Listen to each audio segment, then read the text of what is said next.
έχει έρθει η ώρα να πάω στην Αφρική ξανά. Ταξιδεύω σήμερα, θα κάνω ένα πολύ μεγάλο ταξίδι, 12 ώρες με το καράβι, 12 ώρες με το αεροπλάνο και μετά 2,5 ώρες με το αυτοκίνητο για να φτάσω σε ένα μέρος που δεν έχει ούτε ρεύμα και νερό.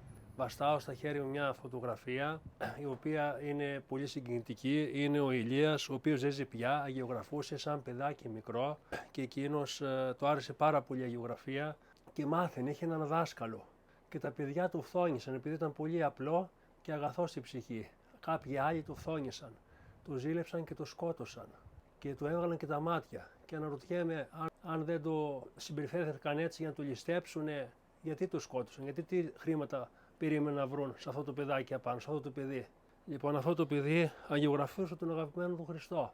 Και σκέπτομαι αυτοί που κάνουν αυτά τα έργα και να μας δείξουν τι διακρίσεις έχουν πάρει, που στην πινακοθήκη αυτός ο καλλιτέχνης που έκανε έτσι την Παναγία μας και τον Άγιο Γιώργη, τι διακρίσεις έχει, να μας δείξει, τον παρακαλούμε.